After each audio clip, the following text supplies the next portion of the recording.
오늘 우리가 읽은 이 요한복음 21장 말씀은 이렇게 본문을 연구하는 분들에게는 많은 논쟁이 있는 구절입니다. 우리는 참 이 말씀을 사랑하죠. 요한의 아들 시몬아, 내가 나를 사랑하느냐. 우리는 너무 익숙한 본문이지만 성경학자들은 이 요한복음 21장을 놓고 여러 가지 논쟁을 하는 것 같아요. 왜냐하면 요한복음 20장에서 이 요한복음이 일단 일단락된 것 같아요. 왜냐하면 결론이 탁 지워졌는데 21장이 거기에 덧붙여져 있기 때문입니다. 그래서 이게 후대에 덧붙여진 거다, 아니다, 원래 사도 요한이 이 요한복음을 쓸 때 이 요한복음 21장이 있었다 없었다, 신학자들이 그런 문제 가지고 굉장히 논쟁을 하는 것 같아요. 저는 이 그 학자들의 논쟁 안으로 제가 들어가고 싶은 생각은 없고요. 아무튼 21장은 굉장히 중요한 장인 것 같아요. 왜냐하면 여러분, 편지를 써보신 분들은 잘 알겠지만 젊었을 때 연애 편지를 쓰거나 아니면 국군 아저씨께 위문 편지를 쓰거나 하여튼 편지를 써본 분들은 잘 알잖아요. 정말 중요한 내용은 PS 이렇게 해가지고 인사 다 했어요. 결론 다 지었어요. 점까지 탁 찍었어요. 그리고는 PS 이렇게 해가지고 뭐 중요한 거 다음 주 토요일에 뭐 강남에 있는 어느 카페로 나와라, 뭐 이렇게 중요한 내용은 적어 놓잖아요. 아마 요한복음 21장은 그런 내용인 것 같습니다. 요한복음 21장은 사도 요한이 결론을 탁 짓고 난 이후에 편지의 PS처럼 추신처럼 그렇게 붙여놓은 장인 것 같습니다. 왜냐하면 요한의 저작물들이 이게 맨 후대의 신약 성경 가운데서 맨 마지막에 기록됐다고 보거든요. 계시록과 그 요한 1, 2, 3서와 요한복음이 마지막에 기록됐다고 이렇게 마지막에 기록됐습니다. 그러다 보니까 아마 사도 요한은 이 요한복음 마지막을 쓰면서 여러 가지 해명이 필요했던 것 같아요. 주님을 3번이나 부인했던 이 베드로가 어떻게 초대교회의 기둥 같은 그런 사도가 될 수 있었을까 하는 것을 이 초대교회 성도들에게 알려주고 싶었던 내용인 것 같습니다. 이 요한복음 21장 전체의 내용은 베드로에 관련된 이야기가 기록되어져 있어요. 대부분 다 베드로와 연관된 이야기를 여기에다가 적고 있습니다. 요한복음 21장을 우리가 자세히 제가 오늘 15절부터 18절까지 읽었지만 요한복음 1장에서 25절까지 있는 전체 내용을 가지고 여러분들하고 좀 나누려고 합니다. 요한복음 21장을 보면 첫 시작이 갈릴리로 고기 잡으러 가는 이 제자들의 이야기로 기록되어져 있습니다. 참 의아한 것 같아요. 예수님의 부활을 직접 보았고 그 부활하신 예수님을 만났어요. 더군다나 요한복음 21장 2절에 보면 두디모라 하는 도마도 갈릴리에 고기 잡으러 같이 가는 것을 볼 수 있어요. 이게 도마가 누굽니까? 나의 주 나의 하나님이라고 고백했던 사람 아닙니까? 예수님의 옆구리와 예수님의 손가락과 예수님의 옆구리에 손을 밀어 넣어서 예수님인 것을 확인한 이 도마도 고기 잡으러 갔다 하는 것입니다. 왜일까? 우리는 여기에 한번 캐션 마크를 한번 붙여볼 필요가 있습니다. 부활을 직접 목격했음에도 불구하고 이들은 깊은 절망 가운데서 다시 갈릴리로 돌아가고 있는 것을 볼 수 있습니다. 이들의 본업을 쫓아서, 이들의 원래 직업인 어부의 직업을 쫓아서 그들은 다시 돌아갑니다.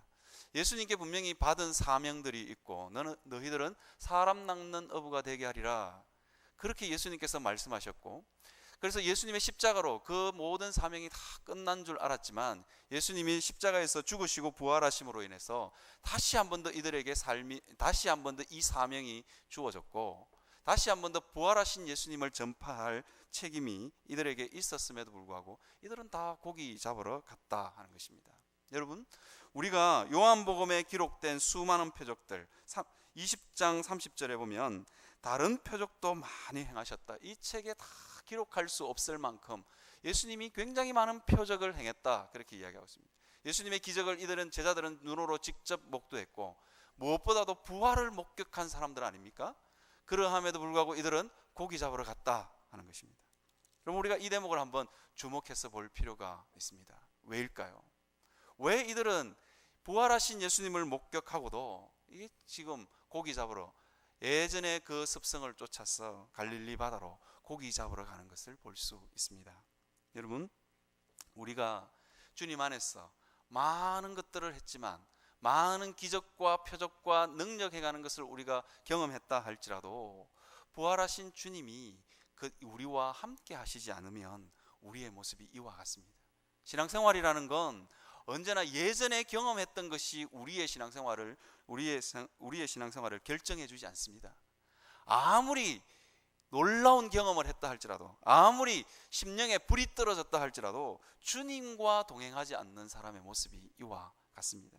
예수님이 없으니까 이 제자들이 곧 그냥 물고기 잡으러 예전의 습성을 쫓아서 가는 것을 볼 수 있습니다. 우리는 때때로 우리의 모습을 보면서 우리가 참 대단한 존재인 것으로 착각할 때가 많아요. 내가 성경도 많이 알고, 내가 왕년에는 교회도 지었고, 내가 왕년에는 무슨 일도 했고, 그런 것들이 별로 중요하지 않다는 것입니다. 현재 지금의 나의 삶 가운데 주님과 동행함이 있는가, 내 옆에 주님이 있는가 하는 것입니다. 여러분, 결혼을 했는데 아주 정말 백마탄 왕자 아니면 공주 같은 그 사람과 결혼했다고 칩시다. 그런데 같이 안 살아요. 그러면 그냥 호레비 냄새가 나더라고요. 기러기 아버지들을 보니까 그렇더라고요. 결혼할 때는 정말 이 선남 선녀들이 만나서 결혼했고, 정말 세상 사람들이 다 부러워하는 그런 만남을 가졌음에도 불구하고 혼자 사니까 그냥 호레비더라고요. 호레비 냄새가 풀풀 나더라고요. 왜 그럴까? 결혼하는 게 중요한 게 아니죠. 정말 예쁜, 정말 아리따운 신부와 정말 세상에 어디에 내놓아도 빠질 것 같지 않는 신부와 결혼하는 게 중요한 게 아닙니다. 현재 내가 같이 살고 있느냐 하는 것입니다. 현재 내가 같이 살고 있느냐, 굉장히 중요한 부분이죠. 왜 부활하신 예수님을 목격했음에도 불구하고 이들은 고기 잡으러 갔을까요? 주님과 동행하는 삶이 그들에게 없었기 때문입니다. 여러분, 이 부분을 한번 잘 묵상해 보시기를 바랍니다. 여러분의 현재의 삶 가운데 여러분은 주님과 동행하십니까? 여러분들이 말씀 보고 기도하고, 이 말씀 보고 기도하는 것도 습관을 쫓아 행할 수 있어요? 그런데 정말 살아계신 주님이 여러분들과 동행하고 있는가? 그 주님과 친밀함을 누리고 있는가? 여러분, 결혼해서 살지만, 같이 살지만 원수처럼 살 수도 있잖아요. 그러더라고요. 결혼해서 산 어떤 황혼 이혼을 하러 온 두 부부가 판사가 할머니 보고 이렇게 물었대요. 할머니, 꼭 이혼을 해야 되겠어요? 그렇게 물으니까 할머니가 탁 이렇게 대답했대요. 뭐라고 대답했냐면 이렇게 됐대요. 우리 30년 살면서 한마디도 안 했어. 그래서 판사가 보통은 이혼 조정 기간을 가지는데 할머니 그냥 이혼하세요, 그렇게 이야기했대요. 이 조정 기간이 필요 없다는 거죠. 30년을 살았는데 30년 살아주면서 할머니가 그렇게, 나는 잘못한 게 없어요. 밥도 차려줬고 옷도 빨아줬고, 그런데 우리는 말을 하지 않았어요. 할아버지가 꼭 말해야 하나 뭐 이러면서 이혼을 반대했음에도 불구하고 그냥 이혼을 허락해줬다 그래요. 마찬가지입니다. 여러분, 우리가 주님과 함께 주님을 믿는다고 하면서도 주님과 전혀 대화가 없고 교제가 없는 삶을 살 수 있습니다. 그러면 이 제자들처럼 옛 습성을 쫓아서 돌아가는 거예요. 교회 안에서 여러분 주님과 풍성한 삶의 교제를 누리고 있는가? 여러분 자신을 한번 돌아보시길 바랍니다.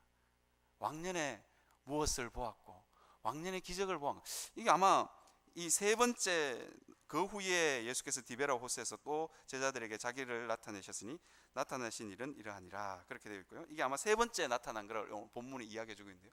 도대체 저는 이 본문을 읽으면서 도마가 나의 주 나의 하나님이라고 고백한 그 이후에 얼마나 시간이 있었을까? 여러분, 아무리 길어도 40일이에요 40일, 아니 뭐 한 20일 정도 흘렀을까요? 그러함에도 불구하고 이들은 고기 잡으러 가는 모습을 볼 수 있습니다. 주님과 동행하지 않으면, 주님이 내 마음 가운데 계시지 않으면, 주님과 친밀한 교제를 누리지 않으면 우리의 모습이 이와 같다 하는 것입니다. 이 부분을 우리가 한번 돌아보고 살펴보았으면 좋겠습니다. 두 번째로 우리가 오늘 이 본문에서 살펴보고 싶은 것은 우리의 실패입니다.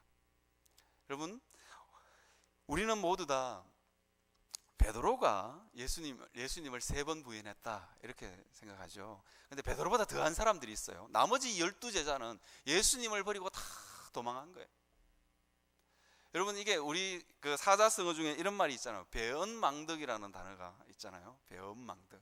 은혜를 모르고, 그죠? 덕으로 갚을 줄 모르는 사람들, 이걸 배은망덕이라 그러잖아요.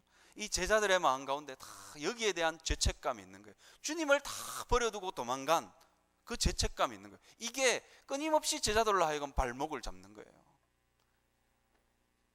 특히 베드로는 예수님을 3번이나 부인했기 때문에 이게 감당할 수 없는 죄책감이 베드로에게 밀려오는 겁니다. 내가 이것밖에 되지 않나, 내가 주님이 죽는 자리까지라도 나는 쫓아가겠다라고 말했던 베드로입니다.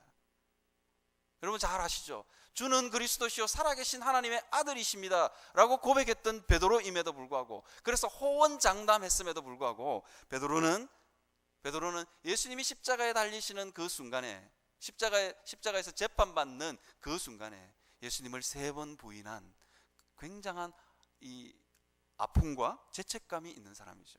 때때로 우리가 주님을 떠나게 하는 이유가 뭐냐? 우리의 실패입니다. 우리의 절망감입니다. 우리는 때때로 우리 자신을 보면서 절망할 때가 너무 많아요. 내가 믿음, 하나님의 말씀대로 한번 살아보겠다, 그렇게 했음에도 불구하고 우리는 넘어지지요. 그런 자기 자신을 보면서 우리는 안 돼, 너는 안 돼. 이 제자들의 마음 가운데도 이런 실패와 절망감이 있었던 것 같습니다. 그래서 다시 고기 잡으러 가는 이 제자들의 모습을 우리가 볼 수 있죠. 여러분, 그런데 오늘 본문에서 중요한 것은 주님이 그걸 다 아셨다는 거예요. 주님이 그걸 다 아셨어요. 그래서 용납해주고 포용해주기를 원하셨던 것입니다. 그래서 주님이 이 제자들에게, 주님이 부활하시고 나니, 야 베드로야, 너 왜 나를 부인했니 3번이나, 내가 미리 경고했잖아, 그렇게 말씀하지 않았습니다. 주님은 이 부분에 대해서 한마디 말씀을 안 하십니다. 그러면서 제자들을 찾아오십니다. 오늘 본문에 보면 제자들이 베드로에게 나타나신 밤이 새도록 그들은 수고했음에도 불구하고 한 마리 고기도 잡지 못합니다. 그날 밤에 아무것도 잡지 못하였더라. 3절에 그렇게 이야기합니다. 오늘 이 본문에 이 베드로에게 부활하시고 나타나신 예수님의 모습은 예수님이 베드로를 처음 제자로 부르실 때의 모습과 동일합니다. 그래서 예수님의 마음 가운데 어떤 마음이 있냐? 베드로를 있는 그대로 받아주고 용납해줄 마음이 있는 것입니다. 9절에 보면 육지에 올라보니 숯불이 있는데 그 위에 생선이 놓여 있고 떡도 있더라, 그렇게 되어 있습니다.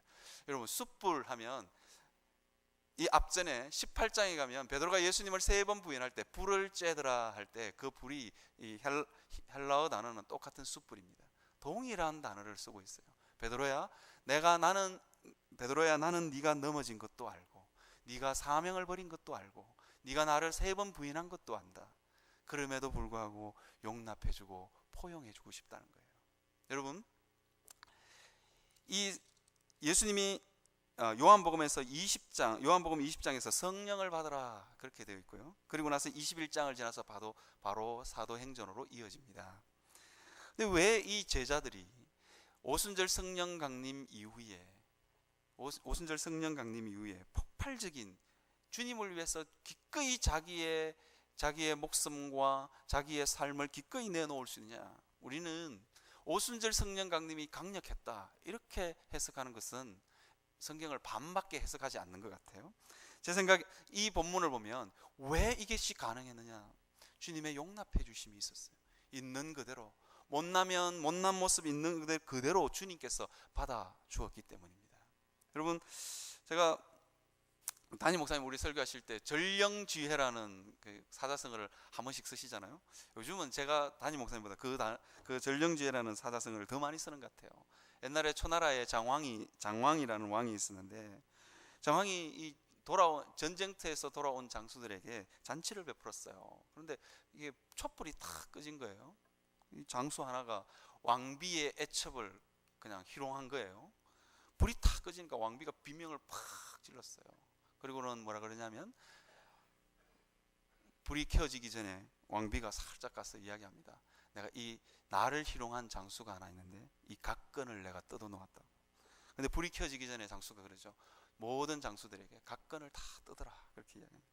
나중에 어떤 일이 벌어지냐? 장수에서 이 장왕이 위급해서 생명이 위급한 순간에 이 장수가 이 초나라의 이 가끔 자기의 왕의 애첩을 희롱했던 이 장수가 생명을 바쳐서 이 왕을 구하죠. 그대는 왜 왕을 구했는가? 그렇게 나를 왜 구해줬는가? 그렇게 이야기하니까 그때 그 장수가 저였습니다. 그렇게 이야기하죠. 여러분, 주님은 이 베드로를 있는 모습 그대로 다 받아주고 용납합니다. 이 용납함이 있었기 때문에 베드로가 기꺼이 오순절 성령 강림 이후에 주를 위해서 목숨을 내어놓고 자기의 삶을 내어놓을 수 있었던 것입니다. 그래서 오늘 19절의 말씀에 보면 이 말씀을 하시면 베드로가 어떠한 죽음으로 하나님께 영광을 돌릴 것을 가르치심이라. 이 말씀을 하시고 베드로에게 이르시되 나를 따르라 하시니. 그렇게 되어 있습니다. 여러분, 주님을 따를 힘이 어디서 나오느냐? 여러분 있잖아요, 우리가 하나님의 말씀대로 살 수 있는 힘이 어디서 나오느냐? 주님의 용납하심입니다. 주님이 우리 있는 모습 그대로 용납해 주시기 때문에 가능한 거예요. 우리는 하나님의 말씀을 더 많이 들으면, 하나님의 말씀을 더 많이 공부하면 우리가 주님을 따를 수 있을 거다. 착각입니다. 더 많이 우리 속에 지식이 들어오면 우리가 교만해질 확률이 굉장히 높습니다. 머릿속에 들어오는 것만큼, 머릿속에 우리가 아는 것만큼 행할 수 있다. 여러분, 그건 착각입니다. 아는 것만큼 행할 수 있으면 우리가 지금 우리가 사는 세상이 이와 같지 않습니다. 우리 유치원에서 모든 걸 다 배웠어요. 근데 아는 대로 안 되잖아요.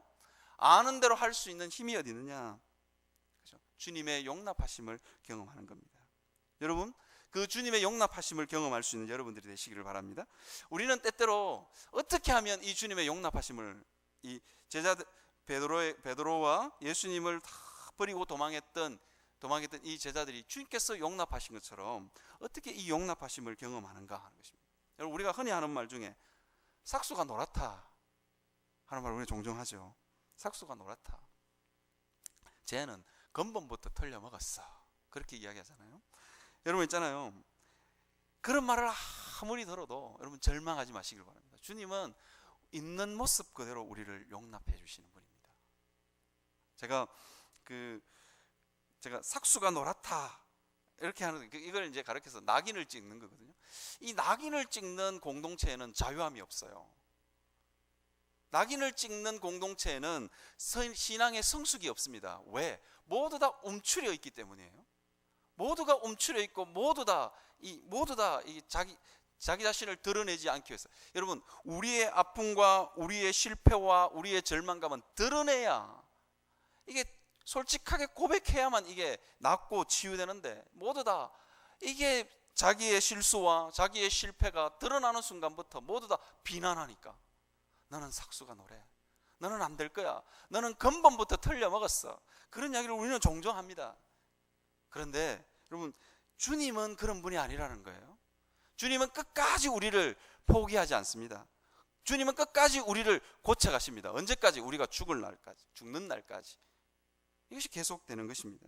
여러분, 우리가 이것을 한번 기억했으면 좋겠습니다. 그래서 성경의 곳곳에는 인간의 부끄러운 모습이 그대로 적나라하게 드러나는 부분들이 많습니다. 유다가 다말을 통해서 이게 자식을 놓는 것부터 시작했어요. 이 유다의 족보가 예수님의 족보잖아요. 이 예수님의 족보에 시아버지와 며느리가 간통을 해서 애를 낳는 장면이 성경에 완전히 적나라하게 기록되어져 있는 거예요. 그뿐만 아닙니다. 기생 라합의 역사. 여러분, 내 할머니 중에, 아니면 내 피 중에 기생의 피가 흐른다. 이게 얼마나 부끄러운 일이에요. 얼마나 숨기고 싶은 일이에요. 그런데 성경은 아주 적나라하게 그 부분을 지적해 놓고 있습니다. 왜? 인생들의 모습이 이와 같기 때문입니다. 우리는 싹수가 노랗다 그러지만 성경은 뭐라고 이야기하는지 아세요? 싹수가 노란 정도가 아니에요. 우리는 그냥 완전히 그냥 죽은 싹수가 노랗다는 그냥 그게 아니고 그냥 죽음과 흑암의 권세가 드리워진 게 우리 아닙니까? 그런데 주님이 그런 우리를 사랑했다는 거예요. 그런 우리가 아직 죄인 되었을 때 주님께서 사랑하신 거예요. 있는 모습 그대로 용납함으로, 이게 용납해 줌으로 고쳐지는 거예요. 여러분, 그래서 주기도문에 이렇게 되어 있어요. 우리가 우리 죄를 사하여 준 것 같이 우리 죄를 사하여 주옵시고, 그렇게 고백하고 있잖아요. 뭐냐? 주님의 용납하심을 주님이 있는 모습 그대로 우리의 죄와 허물과 실패와 절망을 주님이 있는 모습 그대로 용납함을 받기를 원하는 사람은 결코 다른 사람을 정죄하지 않습니다. 너는 삭수가 노래, 너는 근본부터 틀려먹었어, 그런 말은 하지 않는 것입니다. 왜? 우리가 우리 죄를 사하여 준 것 같이 우리 죄를 사하여 주옵시고, 그렇게 이야기하는 것입니다. 여러분, 하나님 안에서 여러분 얼마나 다른 이들을 바라보면, 여러분 다른 이들을 우리가 얼마나 용납해 주느냐. 주님처럼 배반한 제자들, 예수님을 다 버리고 도망간 이 제자들에게 나타나셔서 아침상을 지어 바칩니다. 생선을 조금 달라 하시고, 그러면서 그것을 구워서 떡과 생선 조각을 제자들에게 같이 나누어 줍니다. 여러분, 같이 밥을 먹을 수 있다는 것, 이것은 회복을 뜻하죠. 주님과의 관계가 이제 회복됐다는 것, 내가 너희를 있는 모습 그대로 받아주고 용납해 주었다는 것입니다. 여러분, 이 모습을 한번 주님 안에서 돌아보시길 바랍니다. 용납받은 만큼, 용납받은 경험이 많은 사람일수록 다른 사람을 용납할 줄 압니다. 내가 다른 사람을 용납해 준 경험이 많으면 많을수록 주님의 용납하심을 경험하게 됩니다. 여러분, 교회 공동체 안에서 우리는 얼마나 다른 이들을 용납해 주고 다른 이들의 허물을 받아주고 그렇게 사는가. 나는 왜 다른 이들을 잘 용납해 주지 못할까? 내가 아직도 주님께 용납받아 본 경험이 없기 때문입니다. 예수님의 이 제자들이 어떻게 수많은 사람들을 가슴에 품을 수 있었을까? 3,000명, 5,000명이나 되는 사람들을 다 가슴에 품고 이들의 영혼을 위해서 울 수 있고 이들의 영혼을 위해서 어떻게 담대하게 주의 복음을 전할 수 있었을까? 주님의 용납하심을 이들이 경험했기 때문입니다. 그래서 21장은 굉장히 중요한 장인 것 같아요. 성령 강림과 이 복음서와 사도행전을 이어주는 장인 것 같습니다. 여러분, 주님 안에서 충분한 용납하심을 경험하시길 바랍니다. 그리고 다른 이들을 좀 용납해 주었으면 좋겠어요. 내 이 용납함을 인해 주께서 나를 용납하실 줄 알고 그렇게 자기 자신 앞에 한번 자기 자신을 내어놓을 수 있는 여러분들이 되시기를 바랍니다. 15절에 보면 우리가 유명한 이 장이 나옵니다. 내가 나를 사랑하느냐, 그렇게 주님이 물으시죠. 내가 나를 요한의 아들 시몬아, 내가 나를 사랑하느냐. 여러분, 우리가 이 본문을 보면서 설교를 많이 들었을 거예요. 이게 뭐 사랑하느냐, 이 단어가 아가페오라는 단어를 썼고 뭐 필레오라는 단어를 썼고, 그래서 저도 오늘 주석을 여러 번 뒤졌는데, 요즘의 추세는 그냥 필레오든 아가페오든, 여러분, 아가페오는 하나님께서 하신 사랑이고 필레오는 사람들 간에 하는 사랑이에요. 그런 단어는 그냥 일반적으로 이 고대 헬라어를 연구하는 사람들의 요즘의 견해는 그렇대요. 그냥 이건 서로 상용해서 쓸 수 있는 거예요. 통용해서 그냥 아가페오든 필레오든 그냥 일반적으로 쓸 수 있는 단어다. 그리고 실제로 예수님이 이 말을 했을 때는 아람어로 하셨을 거다. 그래서 아가페오나 필레오나 이 단어를 실제로 안 썼을 것이다, 그렇게 보는 거예요. 그래서 중요한 게 있어요. 사랑하느냐입니다. 사랑하느냐입니다. 주님이 베드로에게 지금 묻고 있는 것은 사랑하느냐입니다. 여러분, 우리는 때때로 실패와 절망을 맛보기도 합니다. 그리고 우리는 때때로 그 죄책감에 시달리기도 합니다. 그런 베드로에게 예수님이 나타나셔서 뭐라고 말씀하시느냐? 네가 나를 사랑하느냐? 그렇게 묻고 있습니다. 여러분, 이들은 실패와 절망감으로 인해 그냥 고기 잡으러 갑니다.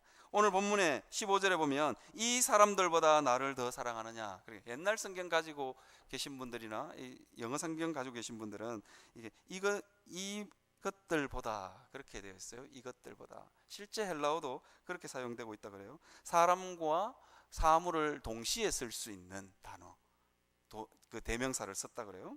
그래서 이것들보다 나를 더 사랑하느냐. 사람을 포함한 모든 것들입니다. 중요한 것은 우리가 실패와 절망감이 우리의 삶 가운데 있지만 주님을 더 사랑하느냐. 여러분, 주님이 계속해서 베드로에게 묻고 있는 게 있어요. 사랑하느냐라고 묻고 있는 거예요.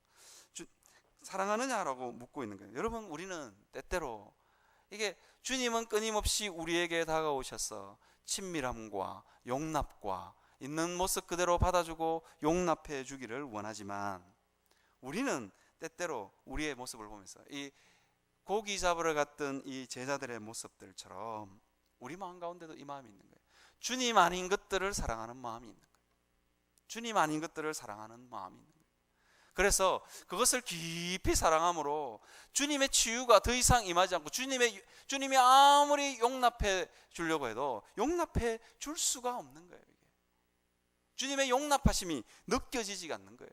그래서 주님이 지금 요한에게 묻고 있는 거예요. 내가 이것들보다, 이 사람들보다 내가 나를 더 사랑하느냐라고 묻고 있는 거예요. 주님보다 더 사랑하는 것, 지금 네가 실패하고 네가 절망하고 네 자신에 대해서 네가 나를 부인한 그것이 중요한 것이 아니라, 네가 나를 사랑하는 마음이 있다면 나는 너에게 충분히 용납해주고 포용해주고 너에게 다가가고 싶다. 그 말씀을 하고 계시는 겁니다. 그런데 다가가지 못하는 게 있는데 다른 것들을 사랑하는 거예요. 다른 것들을 사랑하는 그 마음이 있는 거예요. 그래서 주님이 물으시는 거예요. 내가 너에게 크고 놀라운 일을 맡길 터인데 네가 나보다 더 사랑하는 게 있느냐라고 묻는 거예요. 내 양을 치라, 내 양을 먹이라. 그렇게 하면 내가 너에게 큰 사명을 주고 싶고, 실패한 너임에도 불구하고 내가 너에게 큰 사명을 주고 싶다. 너를 회복시켜서 나는 너를 쓰기를 원한다. 중요한 것은 뭐냐? 네가 나를 사랑하느냐, 나 외에 다른 것을 사랑하는 게 있느냐 라고 주님이 지금 묻고 있는 것입니다. 여러분 안에서 여러분 자신을 한번 돌아보시길 바랍니다. 여러분, 주님보다 더 사랑하는 것이 있느냐? 이 사람들보다 나를 더 사랑하느냐? 때때로 우리가 있는 교회 안에는 주님보다도 더 사랑할 게 너무너무 많은 것 같아요.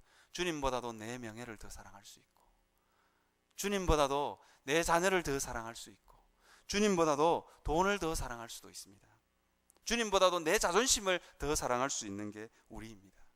그래서 주님의 용납하심을 경험하지 못하고, 주님은 우리를 회복시켜서 크고 놀라운 일, 내 양을 먹이라, 내 양을 치라, 이 사명을 맡기기를 원하는데 그렇지 못한 거예요. 여러분, 우리 자신을 한번 돌아보고 살펴보았으면 좋겠어요. 내가 나를 더 사랑하느냐? 주님이 그거 묻고 계십니다.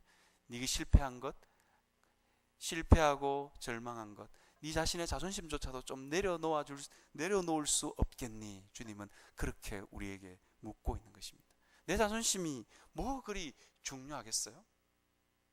내 잘남, 내 똑똑함을 드러내는 것이 뭐 그리 대단하겠어요? 그래서 주님이 그걸 묻고 있는 거예요. 네가 나를 사랑하느냐? 나는 그 마음 하나 확인받고 싶다. 그 이야기를 주님이 지금 하시고 계십니다. 여러분, 우리가 하나님 앞에서 쓰임받는 사람의 조건이 뭡니까? 우리의 실패입니까? 나는 실패했기 때문에 삭수가 노란 겁니까? 나는 끊임없이 내 성품과 기질과 이런 것들을 돌아보면 나는 근본부터 틀려 먹은 사람입니까? 그것 때문에 우리가 주님의 일을 하지 못하는 것입니까? 중요한 것은 그것이 아니라 내가 주님을 진실로 사랑하는 마음이 있느냐 하는 것입니다. 주님은 그 사람에게 내 양을 먹이고 내 양을 치는 일을 맡기실 것입니다. 주님 앞에서 우리 자신을 한번 돌아보았으면 좋겠습니다. 19절부터 시작하면 쭉 있는 내용은 이겁니다. 요한은 어떻게 될까요? 라고 묻는 거예요. 예수님이 사랑하시는 제자 요한은 어떻게 될까요? 베드로는 예수님이 자기의 모습을 다 회복시켜 주셨습니다. 내가 너에게 내 양을 치고 내 양을 먹이고 하나님께 영광을 돌리는 삶을 살게 될 것이다. 그렇게 주님이 베드로에게 말했어요. 그리고 돌아보니까 다른 사람이 보이는 거예요. 요한은 어떻게 될까요? 근데 주님이 대답하십니다. 뭐라고 대답하냐? 내게 무슨 상관이 있느냐? 너는 나를 따르라. 그렇게 이야기합니다. 내게 무슨 상관이 있느냐? 옆 사람에게 내 옆에 있는 사람에게 어떤 일을 맡기는지 그게 뭔 상관이 있냐는 거예요. 여러분, 우리가 이 땅을 살면서 다른 이들과 비교하기 시작하는 순간부터 그때부터 우리의 행복이 없어집니다. 다른 이들과 내 삶을 비교하고 다른 이들과 비교하는 순간부터 왜 저 사람에게는 저렇게 큰 복을 주었을까? 그때부터 내 복이 너무너무 작아지고 내가 가진 것이 너무너무 초라해집니다. 그 이야기를 주님이 하고 있는 거예요. 그냥 너는 나를 보고 나를 따르라. 그렇게 이야기하시는 것입니다. 여러분, 우리가 주님 앞에서 우리 자신을 한번 돌아보죠. 주님만 바라보고 살겠습니다. 그렇게 고백했음에도 불구하고 다른 이들과 딱 비교하는 순간 그게 안 되는 거예요. 사촌이 땅을 사면 배가 아픈 게 인생의 심리예요. 왠지 주님이, 여러분 우리가 신문에 자주 등장하는 거 있잖아요. 어느 개척교회 목사님 옆에 교회 불을 질렀대요. 왜? 옆에 교회는 부흥하는데 우리 교회는 사람이 점점 줄어. 화가 나서 불을 질렀어요. 하나님께서 주신 그 쪽방마저 다 깨는 거죠. 우리가 하나님 앞에서 우리 자신을 한번 돌아보았으면 좋겠어요. 주님이 그냥 너는 나를 따르라. 옆에 사람 볼 것 없다. 나를 따르라. 그렇게 말합니다. 여러분 그 주님 앞에 우리 자신을 한번 내어놓았으면 좋겠습니다. 너는 나를 따르라. 나만 보고 따라라. 그렇게 이야기하십니다. 여러분 그 주님 앞에 정직하게 여러분 자신을 내어놓고 정직하게 주님 나는 용납받아야 될 사람입니다. 그렇게 믿음으로 고백할 수 있는 여러분들이 되시기를 바랍니다. 찬송가 90